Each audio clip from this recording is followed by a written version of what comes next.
I know you're not supposed to meet people from Reddit. I knew that before I made the post. I knew that while I was typing, platonic only please, and I definitely knew that when I added a selfie, which wasn't my smartest choice, but I'd just gotten a cute haircut and I'd finally gotten my eyeliner to match on both eyes. I was bored and restless and lonely, and I was tired of bothering the same 3 friends with the same 3 complaints. I said I was looking for platonic friendships because the last person I met hurt me more than I wanted to admit. The post was on our /make new friends here. I said I was 28F, looking for friends between 25 and 30. Within an hour, I had more than 100 DMs. Most were from men. Some were normal for a few messages before becoming really weird. Some were lonely in a way that made me feel guilty for not answering. Some weren't trying to be normal at all. They asked if I was single, where I lived, what I slept in, and what platonic meant, as if they could talk me out of my own request. 2 women messaged me. One ghosted after asking what shows I liked, and the other invited me to a Discord server with too many channels and a long list of rules, so I wished her good luck and closed the app. Then he messaged me. His first message was, "Where are your features from?" I almost clicked ignore. I've gotten that question in one form or another my entire life. Where are you from? Where are you really from? Are you native? Are you Spanish? Are you mixed? Have you done a DNA test? You look like my cousin. You look like a painting I once saw. You look exotic. People always think they're being original when they ask, but they never really are. Then he sent another message. I'm sorry. That was badly asked. Your face reminds me of icons from my grandmother's house. I stared at that for a long time. It made me uncomfortable, which was probably why I answered. My family history has always been a room where everyone talks over each other. Mexican, yes. Indigenous, probably. Spanish, maybe. Mestizo, likely. A great-grandmother nobody liked to describe. A grandfather who changed the subject. No one agrees on anything, and everyone acts like they know more than they're saying. So I asked him what he meant. His name's Andreas, but he asked me to call him Ari. He's Greek by origin, born in Thessaloniki, raised partly in Finland, and living in a city whose name I couldn't pronounce without feeling like my mouth was full of snow. He's 21, which was under the age range I'd put in the post. He told me that immediately. I should have stopped there, but he apologized so plainly that it made me feel like I was still in control of the conversation. I know I'm too young for your post, he wrote. I only wanted to ask the question. You don't have to answer anything else. That was the second reason I answered. He didn't try to be charming. He was almost a bit formal. He asked questions and waited for the answers. He didn't fill the silence when I took too long. He didn't send shirtless pics or late-night messages pretending to be casual. When he finally sent a picture of himself, he was standing far from the mirror with both hands visible, as if proving he had nothing to hide. He looked kind. He also looked tired. His face was narrow, his hair was dark and curly, and his eyes seemed older than the rest of him. In the second picture he sent me, snow was pressed against the window behind him, and a little blue charm hung over the doorway. I asked what it was. For the evil eye, he said. Do you believe in that? He paused before answering. My mother does. That's how he talked about anything strange. He never said he particularly believed something himself. He always gave the belief to somebody else. My mother says. My grandmother used to tell us. People know better than to, etc. etc. I thought it was interesting and probably cultural. At first, we talked about ancestry. Mine because he'd asked. His because I asked back. He told me about Greece and Finland in alternating pieces, as if neither place had fully claimed him yet. He sent pictures of food his mother made and dishes he tried to recreate, albeit terribly. He sent snow from his window. He sent voice notes while walking home, his breath catching in the cold. I started waiting for the voice notes, but slowly I started needing them.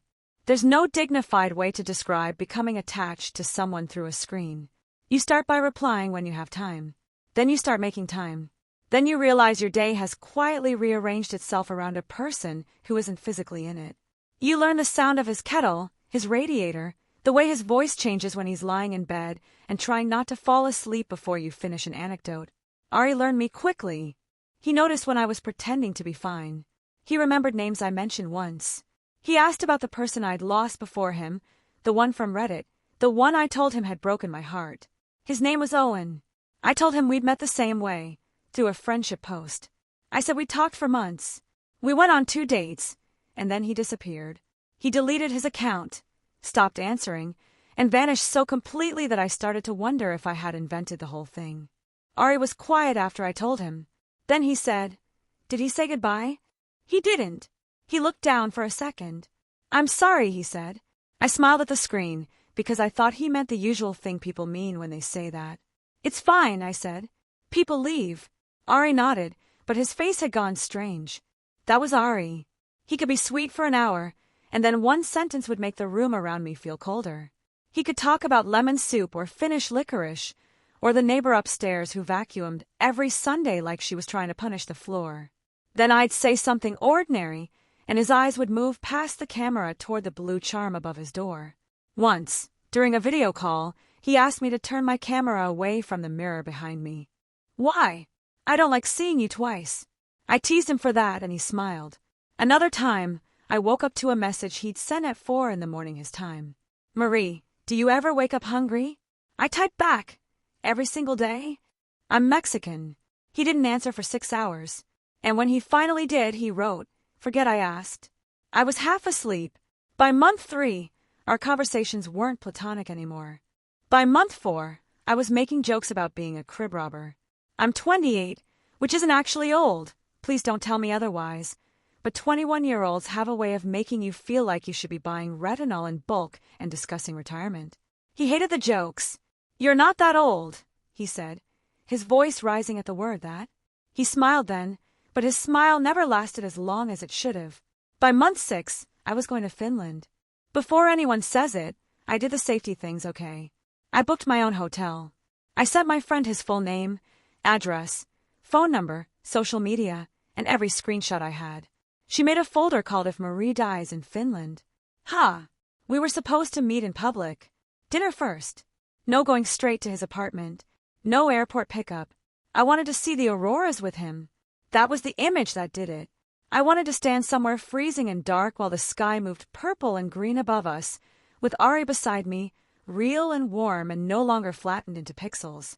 He promised to take me to the frozen harbor, the little Greek grocery where the owner overfed him, the cafe with korvapusti, Finnish cinnamon cardamom buns shaped like little folded ears. They sounded delicious. Eventually, if everything felt normal, his apartment, where he said he'd make avgolemono if I swore not to judge his kitchen. I landed on a Friday. He was waiting at the airport, even though we'd agreed he wouldn't be. I was annoyed for maybe 3 seconds, and then I saw the flowers in his nervous face. He stood near the arrival's gate, shifting the little paper-wrapped bouquet from one hand to the other like he didn't know what to do with it anymore. He looked exactly like himself, and not like himself at all. He was taller than I expected, thinner than I expected, and more beautiful in the way real people are beautiful when you can see how badly they've been sleeping. "You came," he said. "You keep saying that like I broke into the country." For a moment, he smiled like the man I knew. Then he looked at the blank space between my jaw and shoulder. I turned, but there was no one there. The first day was almost perfect. We walked through snow. We drank coffee too hot to taste. He bought me a pastry and laughed when powdered sugar got on my coat.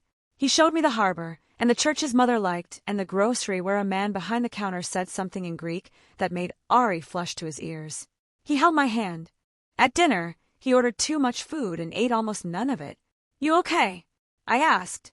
He looked at my mouth before answering. "Yes." That wasn't convincing. "I'm nervous. Because I'm older, wiser, and more powerful." I joked. "No," his fork tapped once against the plate.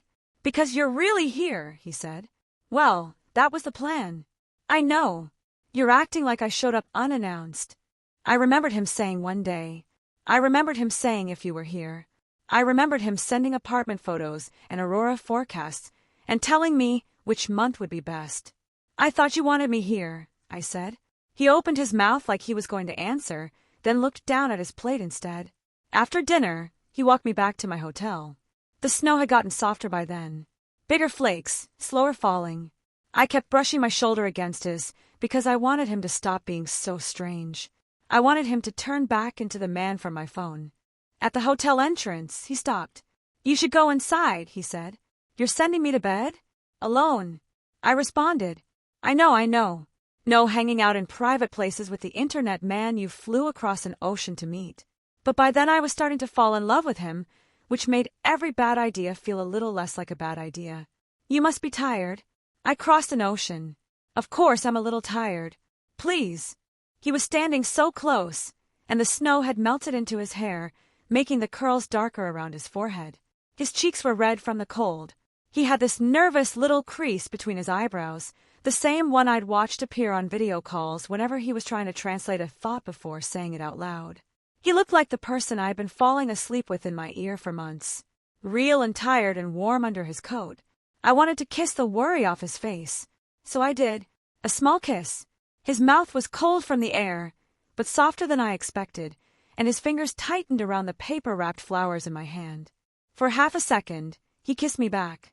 Then he pulled away hard enough to stumble. Sorry, he said. For what? He touched his mouth like he was checking for something. My mother said not to bring you home tonight, he said. I stared at him. Ari, that's a weird thing to say after kissing someone. It's not about that. Then what is it about? He looked at the hotel doors behind me, then at the flowers in my hand. The paper had gone soft where the snow melted into it. She worries, he said finally. About me? About me, he said. I laughed because I was embarrassed. I'm not dangerous, I said. He looked at me for a second too long. I know, he said shortly. The next day, he apologized. He said he'd slept badly. He said his mother was super intense. He said she called me something in Greek, and that he didn't want to translate. Translate it? I said. No. Does it mean ugly? He looked at me for a long moment. It means she should mind her business, he said. That night, I went to his apartment. His building was old, with yellow light in the stairwell and boots lined up outside doors. His apartment smelled like radiator heat, coffee, and him. The blue cabinets were real. The ugly lamp was real. The sweater he always wore during video calls hung over the back of a chair. I remember feeling almost dizzy with tenderness. 6 months of proof had become real. He made tea. I stood in his kitchen wearing wool socks because he'd asked me to take off my shoes. He was moving around too much, touching things and then not using them. The kettle, a mug, a spoon, the box of tea. He kept starting little tasks and abandoning them halfway through, like his body had too much feeling in it and nowhere to direct it. It really was cute. He was blushing all the way to his ears, and his curls were still damp from the snow, and every time I looked at him directly, he looked down like I had caught him doing something embarrassing.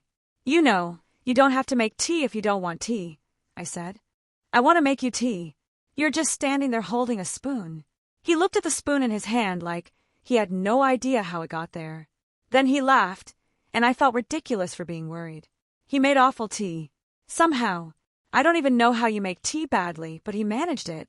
He put too much water in one mug and not enough in the other, forgot whether I wanted sugar, apologized twice, then almost burned his fingers picking up the cup. I told him he was giving me confidence in my own domestic skills, which are relatively low. He smiled at that, but the smile faded quickly. You're okay? I asked. Yes. You don't seem okay. I'm just nervous. Ari, I'm also nervous. He nodded, but he looked past me toward the hallway.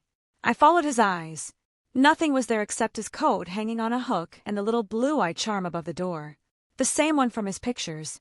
Is your mom going to burst in and interrogate me? I asked. No. Good, because I only know how to say good morning in Greek, and I don't think that will help my case. That got a real smile out of him. Then I stepped closer, and he went still. I think he was trying to be careful. I think he was one of those guys who wanted so badly not to make you uncomfortable that they accidentally made everything more awkward. It made me like him more. You know, you can touch me, I said.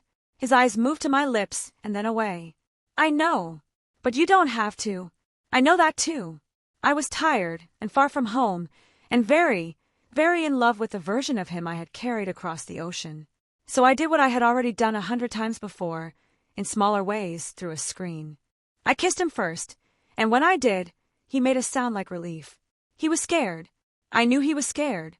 His hands came to my waist like he still wasn't sure he was allowed to touch me, and then his fingers curled into my sweater. He was trembling, but I was too. Nerves. Wanting. The absurd, impossible fact of finally being in the same room after all that time. I touched his cheek, and he closed his eyes. That's what undid me. He looked so young like that. His mouth was cold from the walk, soft when it opened under mine, and he kissed me carefully at first, like he was afraid of doing it wrong. Then he kissed me harder, and for a moment there was no Reddit, no flight, no warning signs, no little blue charm above the door. There was only his hand at my waist, my fingers in his hair, the radiator knocking in the wall, and the snow falling outside his kitchen window. This was what I had come all that way for. Then his breath caught, and my jaw slipped. I pulled back because I thought I'd hurt myself, and I was so embarrassed I could barely look at him. I thought, great, I flew to Finland to kiss this beautiful guy and somehow dislocated my own mouth. Then Ari looked at me, not at my eyes, but at my mouth, and whatever expression was on his face made the whole kitchen go still. Marie, he said, and it came out small. I tried to answer him, but my tongue was in the wrong place. My teeth didn't meet. Ari stepped back, and I stepped forward. He said my name again. His eyes kept dropping to my mouth, and then lifting back to my face, like he was trying really hard not to look. I wanted to tell him I was sorry, and that I was scared too, but I couldn't. Instead, I put both hands on his face, gently. His skin was warm under my palms. His mouth opened like he was going to say something, and my mouth opened wider.